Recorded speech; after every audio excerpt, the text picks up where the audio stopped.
Hello everyone. सो हम लेकर आए हैं आपके लिए एचपी टैट मेडिकल का कंप्लीट सिलेबस। एग्जाम पैटर्न क्या रहता है, सिलेबस क्या है एग्जाम का।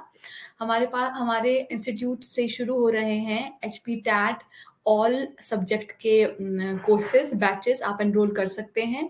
आपको जो नंबर है वो डिस्क्रिप्शन बॉक्स में और थंबनेल में प्रोवाइड किया जाएगा। just reach out to us and enroll as soon as possible you can.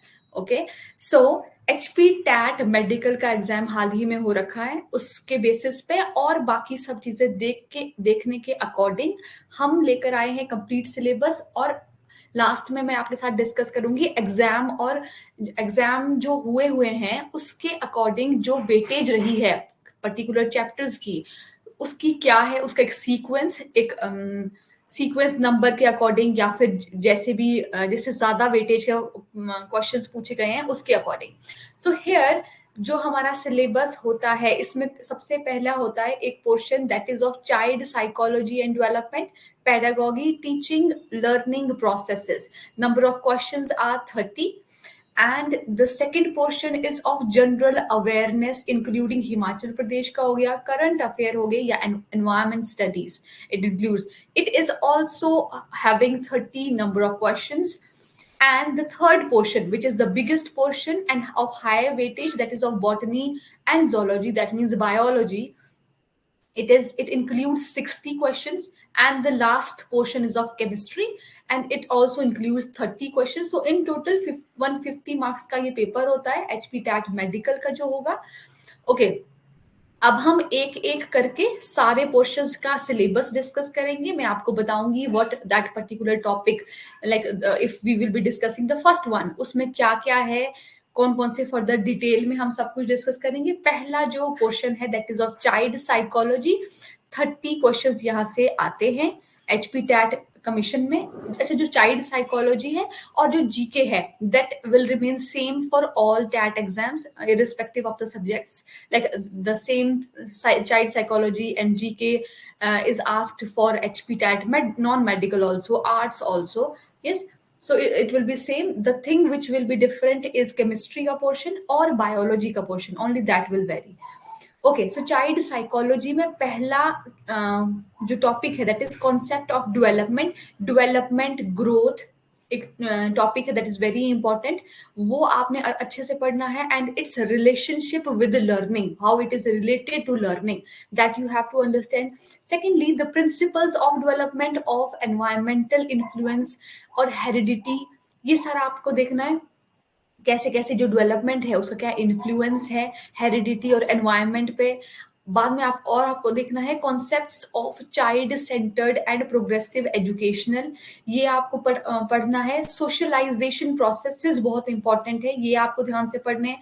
Social word, children का, टीचर, पेरेंट्स और बाकी जो सराउंडिंग होता है चाइल्ड साइकोलॉजी में, जो स्टूडेंट है वो he is the centre, right, and the teachers, उनका क्या रोल है उन पे, वो सारा कुछ हम चाइल्ड साइकोलॉजी में पढ़ते हैं। चाइल्ड साइकोलॉजी में हम पढ़ते हैं इन शॉर्ट कि क्या आपकी दशा क्या होनी चाहिए, मानसिक स्थिति क्या होनी चाहिए आपकी जब आप किसी को पढ़ा रहे हो क्लास में। कुछ क्वेश्चंस तो डायरेक्टली उस साइकोलॉजी पे बेस्ड आते हैं, कुछ क्वेश्चंस आते हैं थ्योरेटिकल जो कि यहां से देखने को मिलेंगे आपको। Okay, next is critical perspective of construct of intelligence. Next is multi dimensional intelligence, language and thoughts. क्या मल्टी डायमेंशनल इंटेलिजेंस के कॉन्सेप्ट है वो सब कुछ आपको देखना है। Next is formulating appropriate questions for assessing the readiness levels of learner, enhancing learning and critical thinking in classroom, assessing the learner's achievement।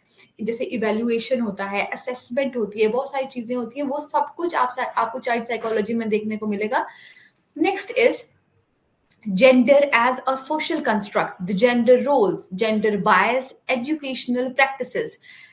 The other one is the addressing learners from diverse backgrounds, including the disadvantages and deprived, addressing the needs of student, मतलब कि क्या है children की क्या need है।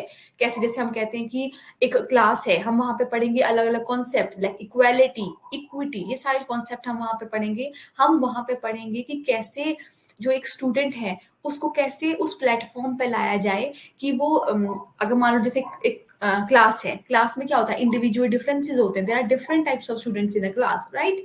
सो how to tackle all of the those different students, कि कैसे एक एक स्टूडेंट के साथ कैसे कैसे उनके साथ डील करना है, और कैसे उनको उनके बेसिस पे, उनके कैरेक्टर्स के बेसिस पे आपको उनको एजुकेशन प्रोवाइड करनी है। That's all you will study here in child psychology.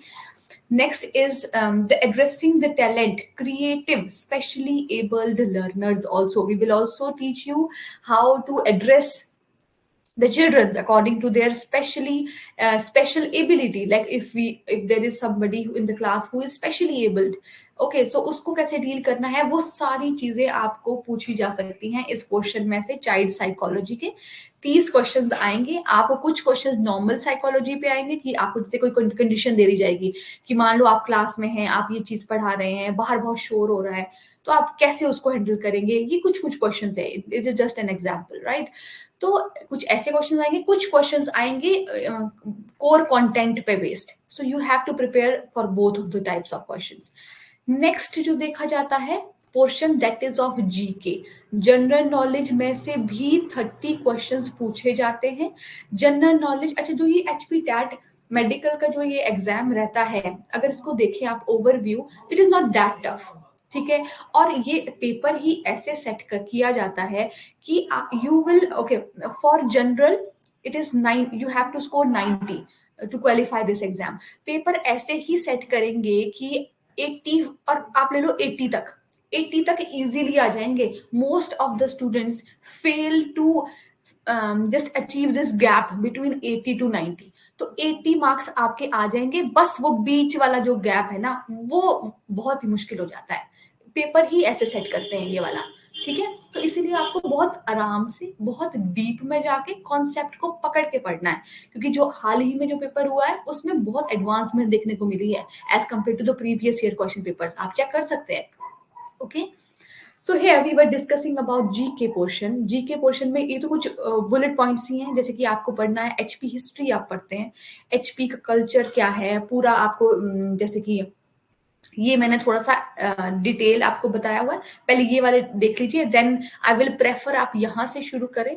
हमारा इंस्टीट्यूट आपको प्रॉपर स्टेप बाय स्टेप सारा कॉन्सेप्ट्स क्लियर करके नोट्स प्रोवाइड करेंगे, प्रॉपर क्लासेस होंगी, सो you can enrol here. So sports के बारे में पूछे जा सकते हैं क्वेश्चन, जोलॉजी से रिलेटेड क्वेश्चन पूछे जा सकते हैं, जैसे कि कोई क्वेश्चन हो सकता है कि जैसे मान लो व्हाट इज द एंटीडोट, अगर हम कहें एंटीडोट, कोई आंट अगर मान लो बाइट कर देती तो उसका एंटीडोट क्या होगा, ऐसे क्वेश्चन पूछे जा सकते हैं। अगला क्वेश्चन है फेमस डेज एंड डेट्स, अगले क्वेश्चन इससे भी पूछे जा सकते हैं, कुछ फेमस डेज पूछ लिए, डेट्स पूछ ली, बायोलॉजी से रिलेटेड कुछ पूछ लिया, बॉटनी से रिलेटेड कुछ पूछ लिया, इंडियन पॉलिटिक्स से क्वेश्चन आ सकते हैं, पॉलिटिक्स से देखे गए हैं question, Indian politics, HP politics से बहुत क्वेश्चन देखे गए हैं, फिजिक्स से कुछ क्वेश्चन आ सकते हैं, इंडियन पार्लियामेंट से क्वेश्चन आ सकते हैं, बेसिक जीके भी आ सकता है। मोस्टली जो जीके रहता है वो बेसिक लेवल का रहता है, उतना एडवांस नहीं रहता, बट कुछ क्वेश्चंस ट्रिकी होंगे 30 में से। अगर आप कहें तो अगर आप देखें तो मोस्टली क्वेश्चन नॉर्मल रहेंगे, बट कुछ क्वेश्चन ट्रिकी होंगे वहां पे भी। तो हमें ऐसे सारे पार्ट्स को ऐसे लेके चलना है कि हम एटलीस्ट 100 मार्क्स आप टारगेट लेके चलिए, इतने मार्क्स आप स्कोर कर लें, अदरवाइज आई विल प्रेफर आप 150 आउट ऑफ 150 स्कोर करें, right? For that you have to enroll here. The next is chemistry. The chemistry से रिलेटेड आपसे कुछ भी कोई क्वेश्चन पूछे जा सकते हैं, कोई फॉर्मूला से रिलेटेड, कोई केमिकल से रिलेटेड, ज्योग्राफी से हो सकता। Geography is very important part when you will start studying GK for this HP TET. Make sure you will start from geography first. Environment से पूछे जा सकते हैं, इंडियन इकोनॉमी से पूछे जा सकते हैं। हाल ही में जो पैटर्न देखा गया है उसमें इंडेक्सेस से भी क्वेश्चन देखे गए हैं। Inventions through out the world पूछी जा सकती हैं, बेसिक कंप्यूटर या फेमस बुक्स या ऑथर्स से पूछे जा सकते हैं। ये है कुछ जो टॉपिक्स है जिससे देखे गए हैं क्वेश्चंस। अब है अगर if you are not enrolling anywhere, okay, आपने खुद स्टडीज शुरू करनी है, उसके लिए भी हमारे पास है, you can start from this is the order, these are the very famous GK topics which you should follow. अगर आप सिर्फ ये वाले भी फॉलो करते हैं कुछ इनमें से उठा के, तो आप जीके में अगर पेपर नॉर्मल आता है तो you will be able to score a good marks. पहले you should do the administrative of Himachal Pradesh, administrative history starting from कि हिमाचल बना कब, कैसे बना, कब उसका सारा कुछ, statehood, it includes everything starting from that, कैसे उसमें कैसे कौन सी स्टेट्स बाद कौन सी जो है डिस्ट्रिक्ट्स बाद में जुड़े हिमाचल के साथ, पहले कितने थे, everything. Okay, then move on to the politics, like Lok Sabha, Rajya Sabha के बारे में आपको पता होना चाहिए, आपको लेजिस्लेटिव असेंबली के बारे में पता होना चाहिए, सब पता होना चाहिए। अगला पोर्शन है art and culture of Himachal Pradesh. आपको पता होना चाहिए हमारे हिमाचल प्रदेश में क्या क्या अलग मेले हैं, त्योहार कौन से मनाए जाते हैं, बोली कहाँ की क्या है, ड्रेसेस कैसी पहनी जाती है, ऑर्नामेंट्स कौन से कहाँ के हैं, इससे क्वेश्चंस देखा जाते हैं। कौन सी इंपॉर्टेंट चीज, फेमस चीज कहाँ की है। अगले क्वेश्चन देखे जाते हैं ट्राइब्स से, कितने ट्राइब्स हैं हिमाचल में, ठीक है, कौन कौन से ट्राइब्स जो हैं उनको अभी भी रिजर्वेशन प्रोवाइडेड है, ये सब कुछ। और जो सबसे इंपॉर्टेंट है, I have already told you, is geography. Geography में कहाँ से शुरू करना है, सबसे पहले शुरू करना आप माउंटेन रेंजेस से। Mountain ranges as in like we are having Shivaliks, we are having middle Himalaya, upper Himalaya, everything, right. So you have to study the mountain ranges. Mountain ranges में ही आपको कवर करने हैं कि हर एक जो डिस्ट्रिक्ट है वहां सबसे हाईएस्ट माउंटेन पीक क्या है, कौन सी है, कितने एल्टीट्यूड पे है, ये सब कुछ आपको देखना है। आपको पढ़ना है वैलीज के बारे में भी, कौन कौन सी डिफरेंट वैलीज है। आपको पढ़ना है पासेस, अलग अलग कौन कौन से पास, इंपॉर्टेंट आपको देखना है इसमें, कौन कौन से डिफरेंट पास कहाँ प्रेजेंट है, किसके बीच है वो पास। प्लेन्स के बारे में आपको पढ़ना है। The lastly which I will suggest is don't skip this part, that is important one, rivers। इससे हमेशा मोस्टली अल्टरनेट टाइम तो इससे देख ही गए हैं क्वेश्चन रिवर्स से, कि पूछा जाता है कि कौन इस रिवर है, पर्टिकुलर रिवर आपको दे देंगे, इसका संस्कृत नेम बताओ, इसका कुछ कुछ भी उससे पूछ लेंगे आप, इसका ओरिजिन कहाँ से है and stuff like that. Next, heading out to the next portion. So yeah, it is not of biology, it is of chemistry।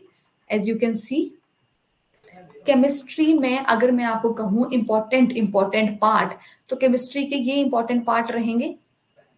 अगर आप शुरू करना चाहते हैं केमिस्ट्री, अच्छा केमिस्ट्री में आपने 9th 10th थोड़ा +1 और थोड़ा सा और थोड़ा +2, ये आपको करना है।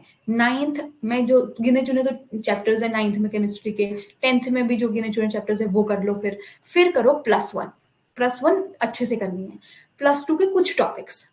ओके, तो अगर आप ये इतना कर लेते हैं तो केमिस्ट्री एनफ हो जाएगी आपके लिए for this particular exam, right. तो कुछ इंपॉर्टेंट टॉपिक्स है, जैसे कि मैटर से शुरू कीजिए आप, ठीक है। मैटर आपको 9th में भी देखने को मिलेगा चैप्टर, मैटर का आपको थोड़ा सा पार्ट +1 में भी देखने को मिलेगा, 10th में भी होगा। तो मैटर का पढ़िए, क्या क्या मैटर का क्या उसकी क्लासिफिकेशन है, कितने टाइप्स के मैटर्स होते हैं, you have to study that. Then further you have to study type of matter पढ़ लिया, फिर आपको कन्वर्जन कैसे हो रही है मैटर में, कैसे वो कन्वर्ट हो रहे हैं, उनके प्रोसेसेस क्या हैं, वो सब कुछ। और फिर आप देख सकते हैं आगे further atoms and molecular masses, this you will study from +1। जो +1 में आप देखेंगे, अगर आप एनसीईआरटी, अगर आप एनसीईआरटी ही फॉलो करना और एक्स्ट्रा बुक के चक्कर में मत पढ़ना। अगर कहीं आपको केमिस्ट्री के कोई एमसीक्यू बुकलेट ऐसे कुछ मिल जाती है, then that is well and good. Otherwise अगर आपके पास कुछ नहीं है तो you just have to stick to NCERT follow करो, 9th 10th +1 +2 की, that's it, that's enough for you, right.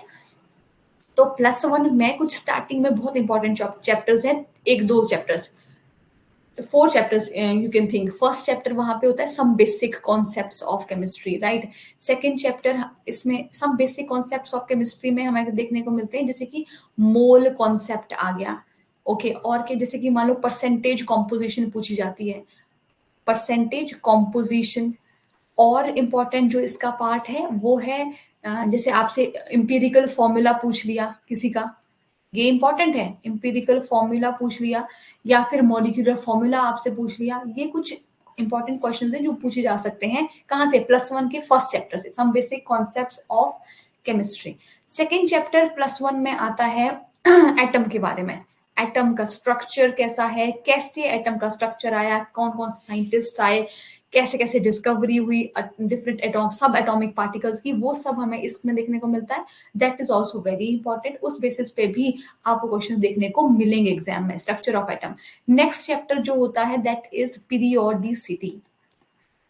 Okay अच्छा, स्ट्रक्चर ऑफ एटम में बाद में लॉज भी हैं, ठीक है, वो लॉज भी इंपॉर्टेंट है स्ट्रक्चर ऑफ इस वाले चैप्टर में। I think they are in first chapter also, तो वो आपको पढ़ने हैं बहुत आराम से। आपको periodicity is very very very important chapter, so you can not skip this chapter. Periodicity बहुत इंपॉर्टेंट है, हर एक चीज, ये तो आप पूरा आराम से पूरा एनसीईआरटी देखना है। पीरियोडिसिटी जो सारा का सारा चैप्टर दिया है तो सारा फॉलो करना है आपको।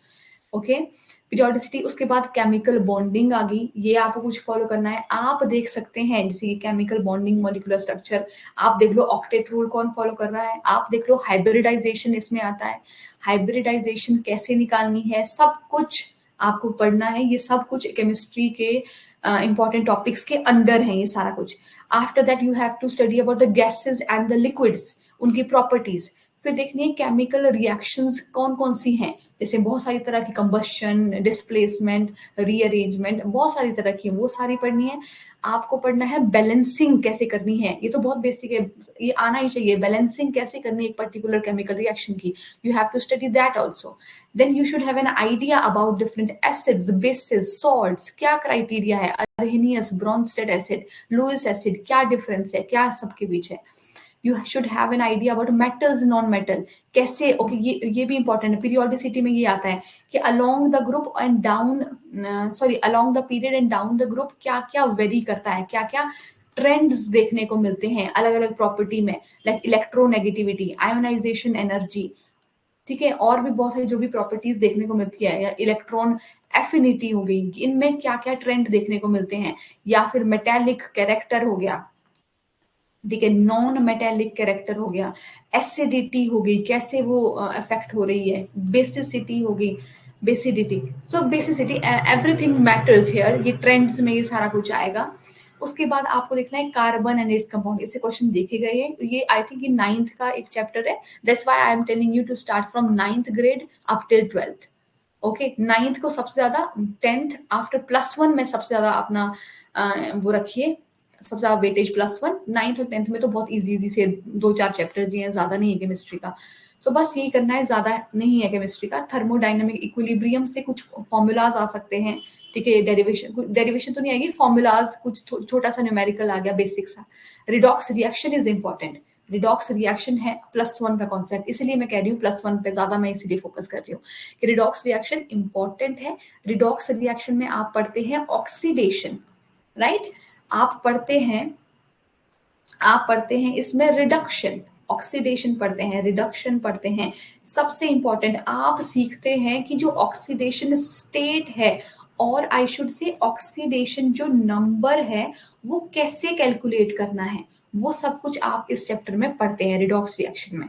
और टॉपिक है GOC, that is general organic chemistry में जो बेसिक कॉन्सेप्ट्स आते हैं, लाइक आईयूपीएक नेम से भी क्वेश्चन देखे गया है, पूछते हैं आपको कि इस पर्टिकुलर मॉलिक्यूल का आईयूपीएक नेम बताइए, ये हर बार देखते हैं ये वाला क्वेश्चन, तो ये इंपॉर्टेंट है। आपको देखना है रेजोनेंस, इंडक्टिव इफेक्ट, मेसोमेरिज्म, ये सारा कुछ आपको यहाँ पढ़ना है आईयूपीएक नेम में। हाइड्रोकार्बन आर इंपॉर्टेंट कि एल्केन, एल्कीन, एल्काइन क्या डिफरेंस है, कितनी डिग्री का कौन होता है, क्या कंडीशन है उसके लिए।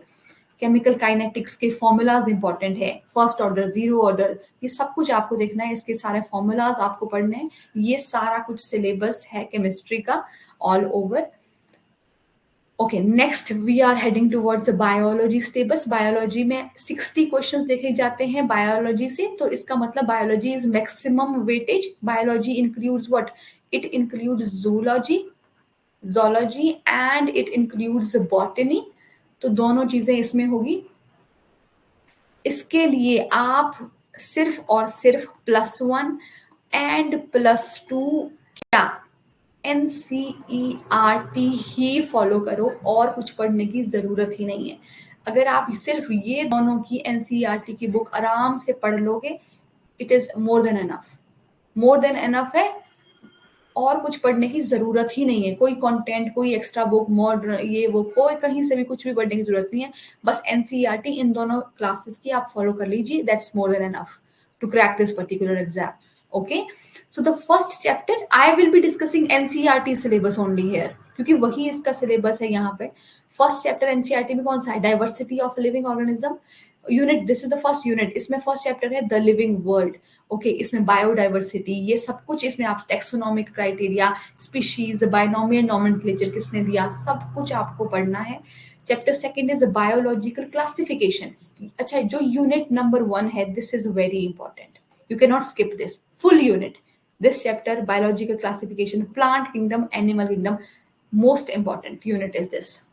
ये बहुत इंपॉर्टेंट यूनिट है पूरा का पूरा, तो आप शुरू ही यहीं से कीजिएगा. 5 kingdom classification, salient features and the classification of Monera, Protista, fungi in major groups like lichen, virus, spheroids.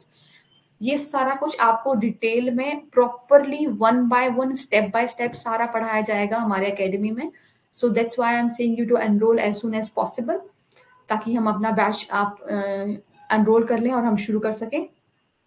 Okay, so the next chapter is plant kingdom, that is the classification of plant into major groups. ये आप देखने को मिलेगा आपको plant अलग अलग classification. 5 kingdom classification आपको देखने को मिलेगी R.H. विटेकर की, into algae, bryophyte, pteridophyte, gymnosperms, angiosperms. Notes भी साथ के साथ आपको बनाने को टाइम मिलेगा यहाँ पे, और आपको अंडरस्टैंड भी कराया जाएगा. You will also have tests planned, so everything will be provided here.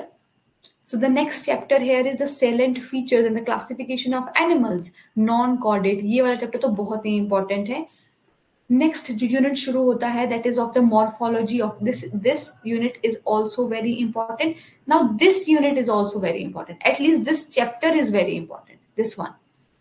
Okay, so that's why I am telling you कि +1 +2 की बायो तो सारी ही पढ़नी है, एनसीईआरटी से ही पढ़ो बेशक, सारी पढ़नी है, बहुत ज्यादा, बहुत मोर देन एनफ है वो. कहीं और भटकने की जरूरत ही नहीं है, आप कोई और बुक्स कुछ नहीं पढ़ना है. Okay, chapter number 5 is morphology of flowering plants. Morphology of different parts of flowering plant, root, stem, inflorescence क्या होगी, डिस्क्रिप्शन, सोलेनेसी, सब कुछ आपको सारा कुछ पढ़ाया जाएगा, सारे टॉपिक्स आपको क्लियर किए जाएंगे.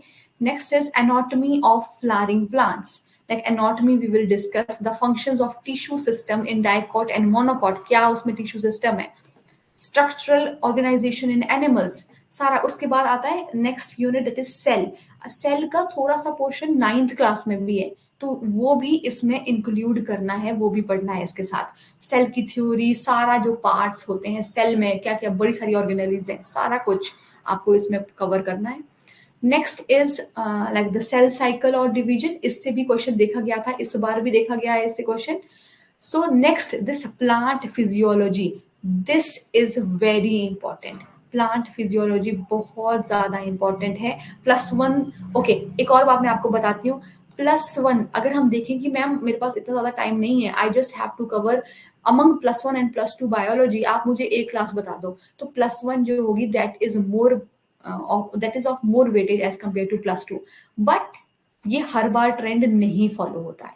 ऐसा जरूरी नहीं है कि हर बार ही +1 से ज्यादा क्वेश्चन आएंगे +2 के मुकाबले. अभी तक ये देखा गया था कि +1 से ज्यादा आते हैं, बट इस बार के पेपर में मैं देख रही हूँ +2 से भी काफी क्वेश्चन पूछे गए हैं. देखिए, जेनेटिक्स हो गया, ह्यूमन हेल्थ एंड डिजीजेज हो गया, वहां से भी काफी क्वेश्चन देखे गए. +1 तो है ही है, और +2 के भी बहुत ज्यादा वेटेज दी गई है +2 के चैप्टर्स को भी. सो आपको ऐसे करके प्लान आउट करके पढ़ना है सारा कुछ. तो प्लांट फिजियोलॉजी सारे chapters, photosynthesis in higher plants, like the respiration in plants, ये सारा कुछ आपको कवर करना है. You have to cover the plant growth and development also, कैसे ग्रोथ हो रही है, कैसे डेवलपमेंट हो रही है प्लांट की, सारा कुछ. इसके जो भी सीड जर्मिनेशन वाला प्रोसेस होता है, ये इस बार बहुत इनसे क्वेश्चंस आए हुए हैं, आप चेक कर सकते हैं. इथाइलिन उसका आंसर था, इस बार क्वेश्चन था एक, तो इससे एक दो क्वेश्चंस, मेरे अकॉर्डिंग 2 क्वेश्चंस इस बार इससे पूछे गए हैं, इन्हीं से ही. So look how important it is, सिर्फ इसी चैप्टर से, बाकियों से भी देखे गए हैं. ठीक है, so this particular plant physiology unit is very important. Heading out to the next one is human physiology. This is also important. Okay, everything is important here. That's why I'm telling you to cover the whole +1 NCERT thoroughly. So this is chapter number 17, that is breathing and exchange of gases. So we are lacking one chapter here, that is digestion. Digestion भी बहुत important chapter है, वो यहाँ पे नहीं लिखा गया, that is chapter number 16th. Okay, so you have to cover that also. Then breathing and respiratory orders वाला. Then body fluids and circulation, कैसे body fluid move करता है, body fluid है क्या क्या, blood क्या है, plasma क्या है, बहुत इंपॉर्टेंट चैप्टर है ये भी. और टेक्निकली भी बहुत इंपॉर्टेंट है ये, कि आपको ब्लड ग्रुप्स इसमें आता है, इसमें कोएगुलेशन ऑफ ब्लड आता है, इसमें सब टॉपिक्स है. तो ये सारे टॉपिक्स इसके हैं, ये सारा कुछ पढ़ना है. Next is excretory products and there elimination. कौन कौन से एक्सक्रीटरी प्रोडक्ट्स हैं, कौन कौन से, कैसे वो प्रोसेस अंडरगो कर रहे हैं, ठीक है, ये सारा कुछ कैसे उनको एलिमिनेट करना है.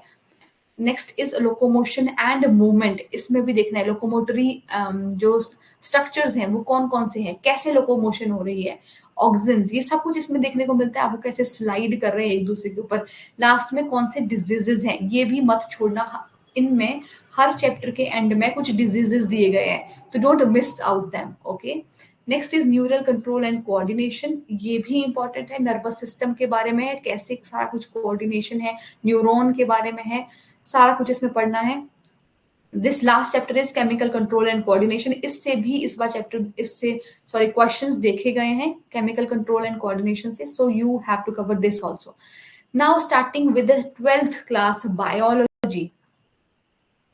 12th क्लास बायोलॉजी में शुरू होता है रिप्रोडक्शन से. रिप्रोडक्शन में sexual reproduction in flowering plant is important. इससे पहले भी एक चैप्टर है रिप्रोडक्शन का बेसिक है वो, दैट इज ऑल्सो इंपॉर्टेंट. इस चीज का बेसिक आपने +1 में पढ़ लिया होगा, इसलिए मैं कह रही हूँ +1 पहले शुरू करना.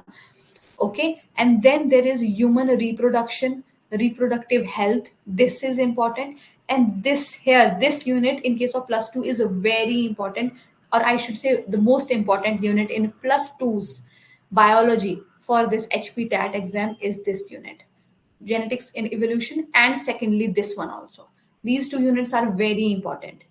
जेनेटिक्स में सारा इस बार बहुत भर भर के क्वेश्चन देखे गए हैं इस यूनिट से. Principles of inheritance and variation, सारा कुछ, कैसे क्रोमोसोमल थ्योरी क्या है, बेसिक्स पूछे गए, बहुत डीप में नहीं, बेसिक, पर आपको होना चाहिए आइडिया.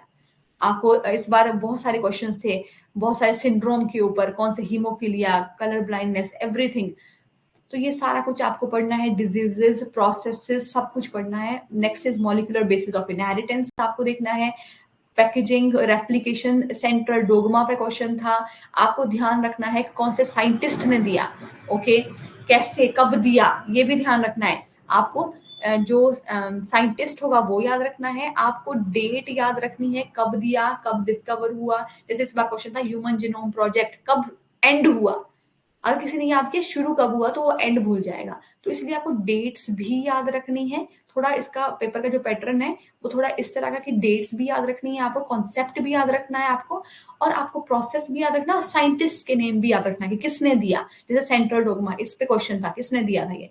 सो ऐसे कुछ थे. Next unit is biology and human welfare. This chapter here, the first one, this one is very important.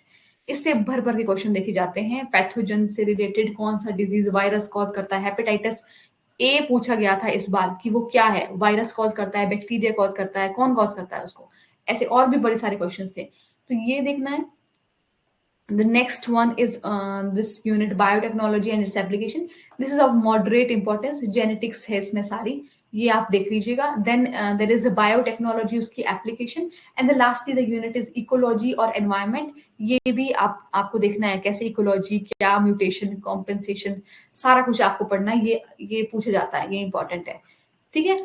तो अगर हम कहें मैम, अगर आप if you can say like this कि मैम एक प्रायोरिटी वाइज कुछ अगर चैप्टर का आप एक सीक्वेंस सा दे देते हैं, so we will start with these chapters, then we will cover the rest of the remaining chapters, right. आप ये चैप्टर्स अगर आप कर लेते हैं शुरू, आप इनसे कर सकते हो. Living world, biological classification, this is the chapter number 1 of +1, chapter number 2 of +1, chapter number 3 of +1, chapter number 4, they all are in unit number 1. आप चेक कर सकते हैं. ये वाला जो है यूनिट नंबर 2 का है, ये जो है यूनिट नंबर 3 का है. प्लांट पोर्शन जो मैंने लिखा है, मतलब प्लांट फिजियोलॉजी का सारा, रेस्पिरेशन, ट्रांसपोर्ट, सारा कुछ. जो भी हॉर्मोन्स होते हैं, सारा कुछ, वो सारा ही, I think that is from this fourth one. Then the digestion chapter, body fluid circulation, neural control, इससे अलग अलग टाइप ऑफ क्वेश्चंस पूछे गए हैं।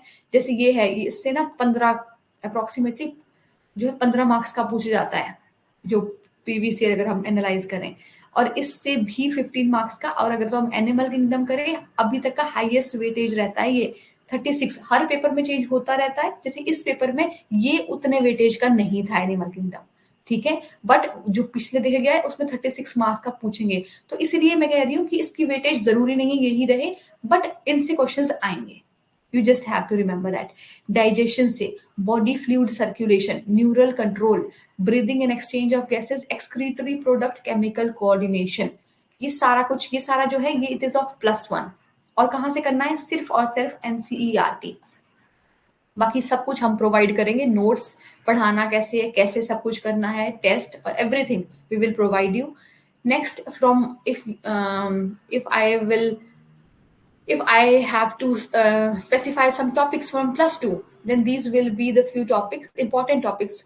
The reproduction in organism, सारा यूनिट इसका, sexual reproduction in flowering plant, जो थोड़ा बहुत सिमिलर है, कहाँ से? यहाँ से, ये चैप्टर और ये चैप्टर इसका बेस है, इसका बेस है ये दो chapter. Next is human reproduction, genetics मैंने बोल दिया, जेनेटिक्स एंड इवोल्यूशन इकट्ठी है, और ह्यूमन हेल्थ एंड डिजीजेस। पहले आप ये चैप्टर्स कर सकते हैं, उसके बाद बाकी जो चैप्टर बच गए +1 के या +2 के, उसके बाद आप वो करिए, that will be more helpful. So I think that's it about HPTAT, this entrance examination. So thank you very much.